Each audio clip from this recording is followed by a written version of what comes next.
We all like to believe we know what happens after a criminal goes to prison. It brings us comfort to think that when a person does a bad thing, the cops catch them and they go away to prison until they are rehabilitated. That's a simplification of the process, but still we find reassurance in the idea that the worst of society are caged up somewhere far away where they can no longer hurt people. But what happens when the justice system doesn't go to plan? What happens when that bad person escapes with only one thing on their mind? Revenge.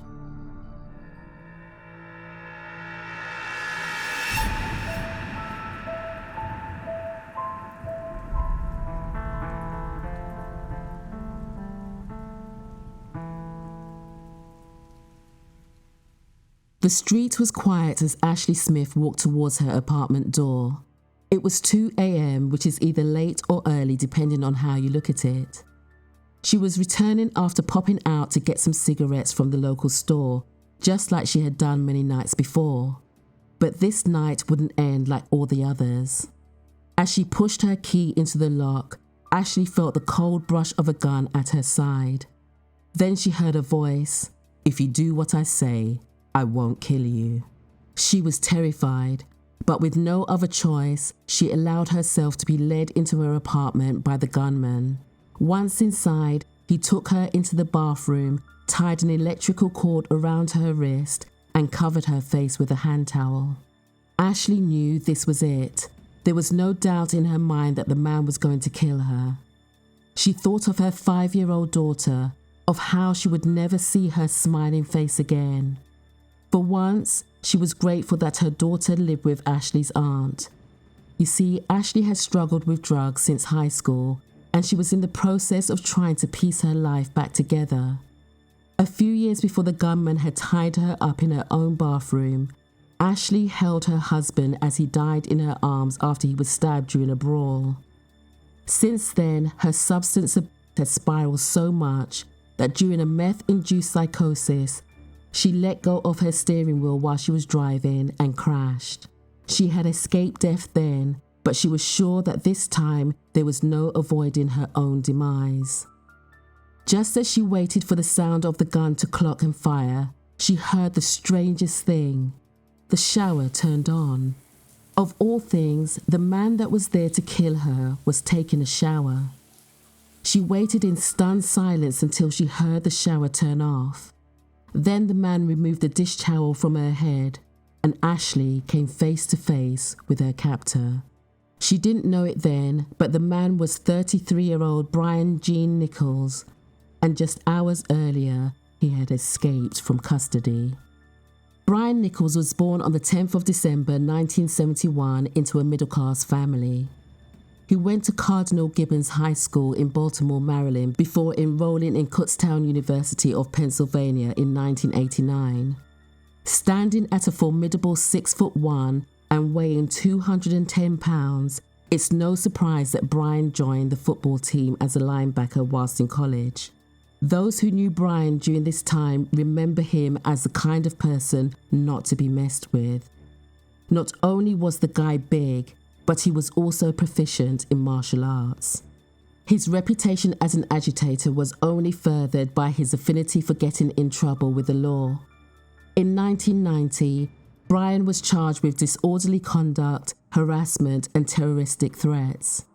The following year, he was again charged with disorderly conduct, misdemeanor criminal mischief, and criminal trespassing.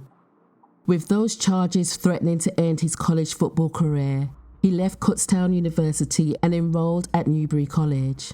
He promptly signed up for the football team and promised his coaches that he was there for a fresh start and will put the trouble of his past behind him. But his desire to turn over a new leaf didn't stick, and Brian couldn't keep himself out of trouble. When he was caught stealing, he was booted off the football team, and his football dream came crashing down for good. After that, Brian decided he'd had enough of college and dropped out completely. He relocated to Georgia, where he took a job with Hewlett-Packard as a Unix system engineer. It was only then that Brian seemed to settle down. He was earning good money and he regularly attended the local church. Life was good for Brian. and despite his checkered history and the frequent brushes with the police, he seemed to have found his stride. But in 2004, everything changed. It's alleged that Brian learned his ex-girlfriend had begun a relationship with a church minister. The relationship between Brian and his ex-girlfriend had ended years earlier, but Brian could not let it go. In a fit of jealous rage, Brian broke into his ex-girlfriend's apartment, bound her with duct tape and set her at gunpoint. She survived the assault and was able to name Brian as her attacker. He was arrested and charged, and a date was set for his trial. But locking Brian away was not going to be so easy. Brian's first trial went off without a hitch until the time came for the jury to deliberate on his guilt or innocence. The jury could not reach a consensus, and a mistrial was declared. Despite the setback, the prosecution announced that they were determined to bring Brian to justice and that they will be pursuing a retrial. After hearing this news, Brian was heard saying, "I'm not going to go lying down." When the second trial began, it was clear that Brian thought he could sway the jurors again. He began to taunt the prosecutors about how they were doing a bit better during the second trial than they had during the first. But the bravado was simply a shield Brian used to cover his fear. Deep down, he knew that this time he would not get away with what he had done, and it was almost guaranteed that he would be spending some time in jail. But the cold reality of the situation didn't cause Brian to adjust his behavior. Instead, he made a promise. He told everyone that he would not go down without a fight. At the time, people might have thought his words were just the desperate rants of a man who would finally be held accountable. But before long, they all came to realize that they were more than just empty threats. They were a solemn oath. In the days leading up to the end of the second trial, multiple people reported that they were concerned that Brian was planning something. First, one of Brian's friends told the DA's office that he thought Brian was planning an escape. The friend claimed that Brian asked him to slip him a credit card. Then Brian's own mother contacted the Fulton County Sheriff's Office to tell them her son was planning to steal an officer's weapon. The final clue that something was not right with Brian came just 2 days before his escape. By then, he was a desperate man, and desperate men often make violent decisions. Sure enough, while being moved from the courthouse back to his cell, officers found what looked like 2 door hinges concealed in his shoes. They feared he would turn these hinges into shanks, a common and deadly weapon used in prison. After this incident, the judge presiding over the second trial, Judge Barnes, decided to have additional security present in the courthouse during Brian's testimony. Perhaps they feared that if he was going to try and pull something, he would do it then. That brings us to the morning of the 11th of March 2005.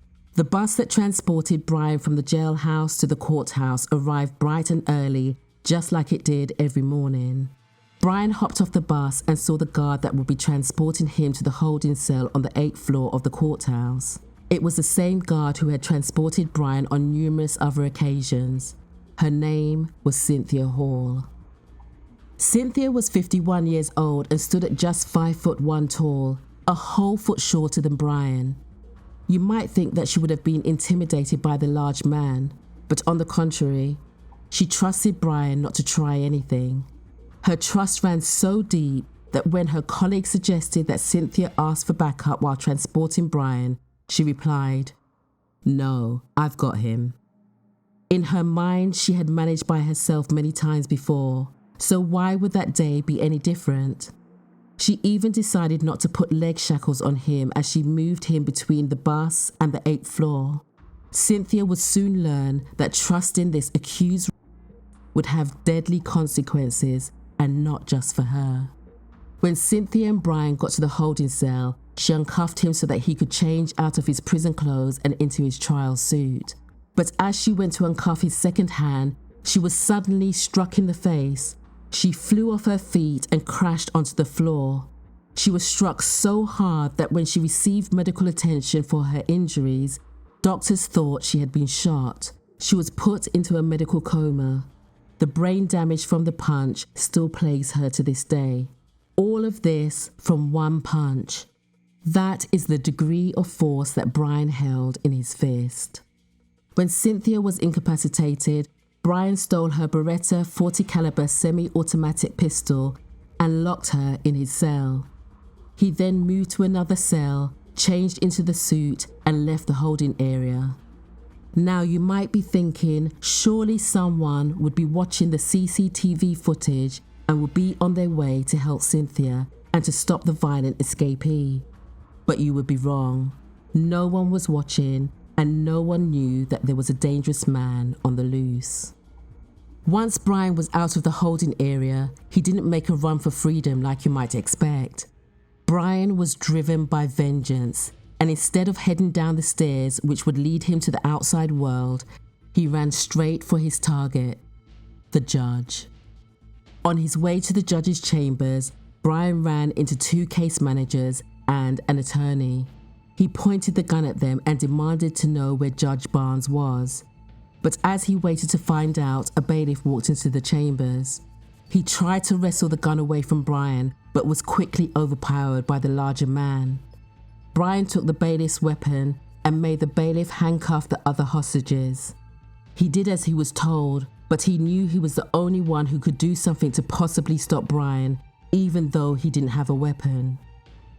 So when Brian wasn't looking, the bailiff pressed the emergency button, which would tell the other officers that they were needed at his location.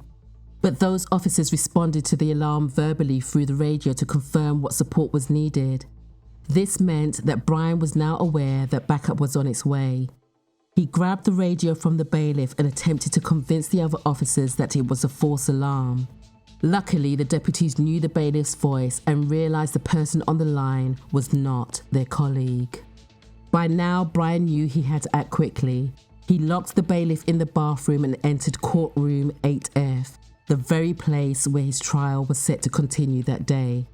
In the courtroom, he finally found the person he had been looking for all along, Judge Barnes. He pointed the gun at the judge's head and pulled the trigger, killing him instantly. He then turned the gun at Julia Brando, a court reporter who was also in the courtroom that day. His shot killed her instantly. Then he looked around the courtroom to spot his other targets, his ex-girlfriend and the prosecution team. Fortunately, no one else had arrived to the courtroom yet, so Brian ran for the emergency stairwell. Sergeant Hoyt Teasley had just arrived on shift that morning when he heard the courthouse alarm ring.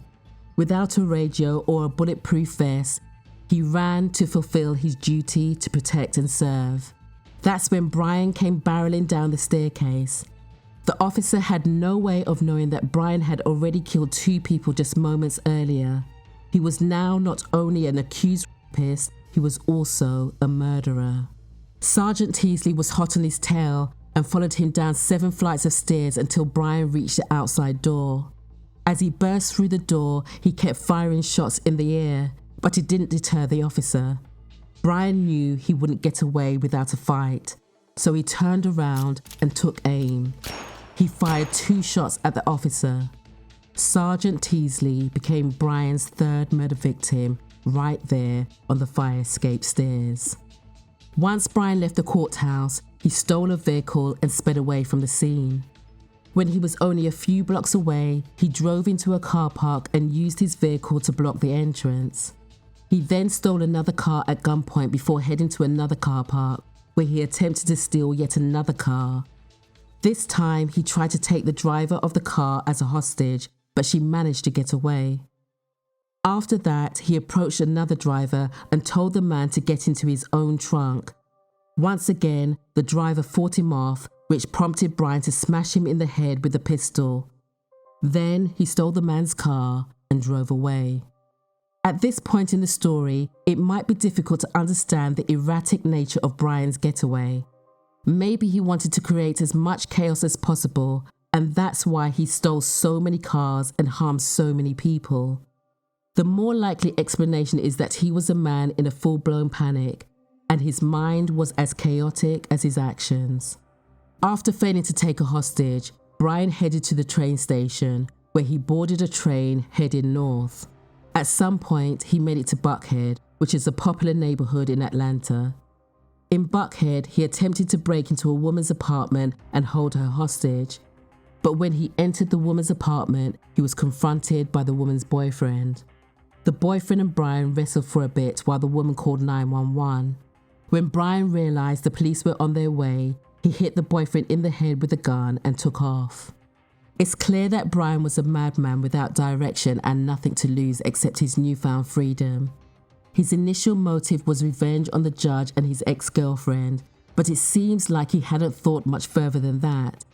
This is what made him infinitely more dangerous. Officials knew that Brian was deadly and would stop at nothing to maintain his freedom, so they offered a $65,000 reward for information leading to his arrest. At some point during his escape, Brian encountered U.S. Immigration and Customs Enforcement agent David Wilhelm.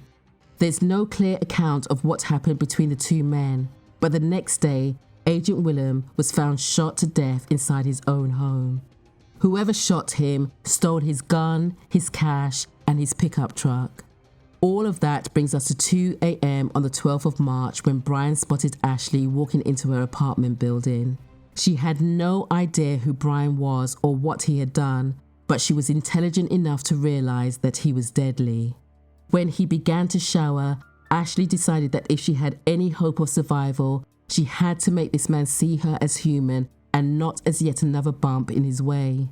So she started to talk. She told him about her daughter and why she didn't live with her anymore. For hours, the pair chatted about their life struggles. Ashley told Brian about her battle with substance and how she was trying to find her way back to God. At some point, Brian asked if she had any drugs in the house, and Ashley gave him some meth, but she refused to take any herself. Eventually, Ashley asked Brian if she could read him a book. The book was A Purpose-Driven Life, written by Pastor Rick Warren. They started talking about purpose, and Ashley asked Brian what he thought her purpose in life was. Brian said, "I think you need to share your story with people to help other people."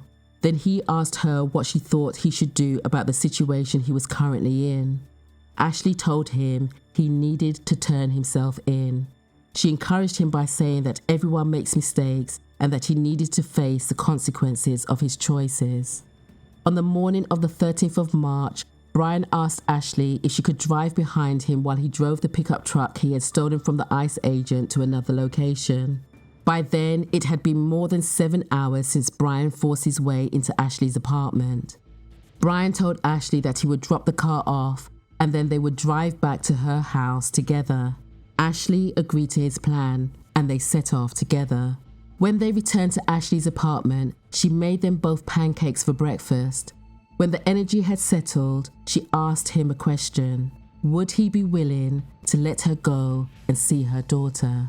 To her surprise, Brian agreed and even gave her some money in case she needed it. Ashley wasn't about to waste her one chance for freedom. She immediately left the apartment, got into her car and drove off. While she was driving, she called 911 and let them know where they could find Brian. Minutes later, armed police arrived at Ashley's house.